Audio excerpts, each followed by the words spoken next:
कमली ने दरवाजे की दरार से ही झांक लिया था कि बाहर धर्मराज खड़ा है।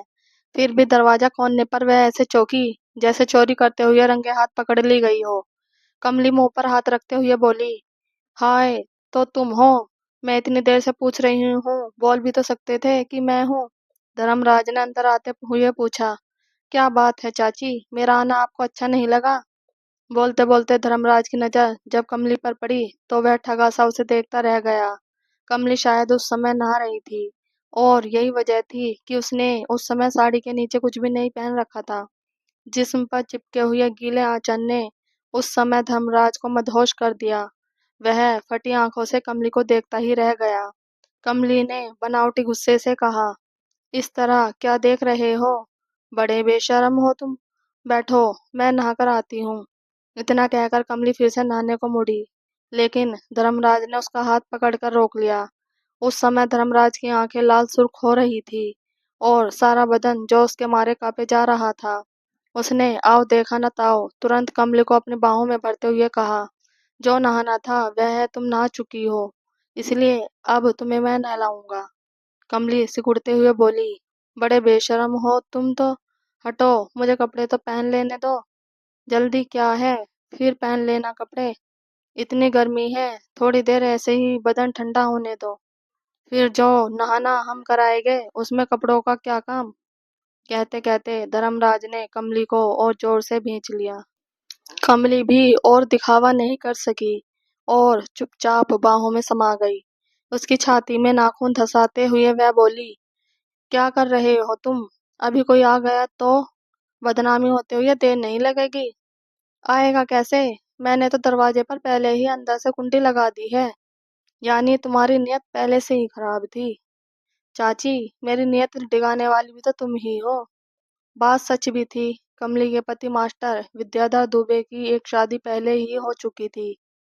उनकी पहली पत्नी जानकी देवी के बहुत दिनों तक जब कोई औलाद नहीं हुई, तब वे दूसरी शादी करने का पूरा मन बना चुके थे।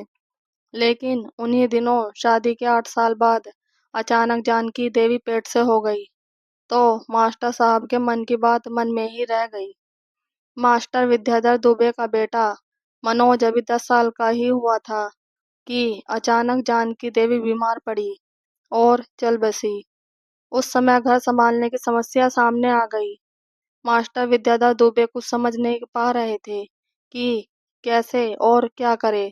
बेटे मनोज की उम्र भी अभी काफी कम थी, लेकिन अड़ोसी पड़ोसी दूसरी शादी करने की राय देने लगे, तो उन्होंने एक भी पल भी देर नहीं लगाई और 25 साल की कमली को दुल्हन बनाकर घर ले आए। उस समय मास्टर विद्याधर दुबे की उम्र 43 पार कर चुकी थी। हिंदू धर्म ग्रंथों में कन्या के लिए दोगुनी उम्र का वर चल जाता है, लेकिन असल जिंदगी में इसकी सच्चाई तो कोई कमली से पूछे।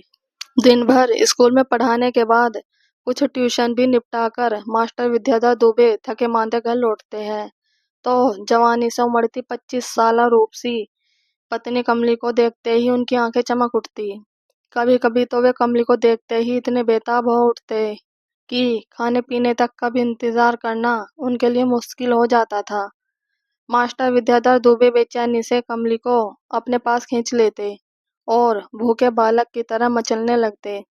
कमली कितना भी मना करती, लेकिन मास्टर विद्याधर दुबे मान मनोहार करके उसके बदन से एक एक कपड़ा उतार देते और कहते, एक बार मुझे जी भर कर देख लेने दो। फिर वह कमली की देह पर उसी तरह से हाथ फेरते जैसे कोई गांव को धोने से पहले उस पर हाथ फिराता है। लेकिन उन्हें उतना सब्र नहीं था जितना होना चाहिए था। कमली की देह पर हाथ फिराते फिराते अचानक बेचैन होकर उस पर टूट पड़ते, लेकिन पल भर बाद ही उनकी मर्दानगी रूप सी कमली की जवानी की गर्मी के सामने ज्यादा देर नहीं टिक पाती थी।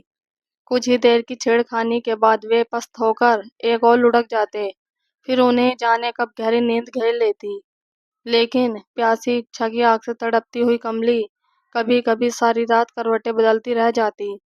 हरदम लगता जैसे बदन पर चींटियां रेंग रही हो। कमली बदचलन नहीं है, लेकिन मन की तड़प ने तन की भूख को मिटाने के लिए उसे रास्ता बदलने को मजबूर कर दिया। धर्मराज मास्टर विद्याधर दुबे का छात्र रह चुका था। उसी वजह से वह अक्सर उनसे बात करने आ जाता था। और गांव के नाते कमली को चाची कहकर बुलाता था। लेकिन कमली ने लुभाना शुरू किया तो धर्मराज को समझते देर नहीं लगी। आखिरकार उस दिन मौका मिल ही गया। कमली नहा रही थी, तभी धर्मराज आ पहुंचा। कमली ने जानबूझकर गीले कपड़ों में दरवाजा खोल दिया। फिर तो जो कुछ हुआ उसमें कमली की पूरी तरह रजामंदी थी। बहुत दिनों तक कमली और धर्मराज का यह खेल चलता रहा, पर एक दिन अचानक मनोज ने उन दोनों को गंदी हरकत करते देख लिया। वह बोला, तुम यह क्या कर रही हो नईमा? मैं अभी जाकर पिताजी से कहता हूँ। मनोज ने स्कूल में जब अपने पिता को सारी बात बताई तो मास्टर विद्याधर दुबे को एकाएक भरोसा ही नहीं हुआ। फिर वे पैर पटकते हुए घर पहुंचे तो बाहर दरवाजे पर ताला लगा हुआ था। उन्होंने धर्मराज के घर जाकर पूछा तो पता चला कि वह भी लापता है। शाम होते होते पूरे इलाके में यह खबर फैल गई कि मास्टर विद्याधर दुबे की दूसरी पत्नी कमली धर्मराज के साथ भाग गई। लेकिन किसी को ताज्जुब नहीं हुआ। जैसे सब पहले से ही जानते थे कि मास्टर जी ने ढलती उम्र में इतनी जवान लड़की के साथ घर बसाया है, तो एक दिन तो ऐसा होना ही था। Thanks for watching. अगर आपको हमारी ये स्टोरी पसंद आई हो तो प्लीज़ लाइक, कमेंट और सब्सक्राइब जरूर कीजिएगा। Thank you.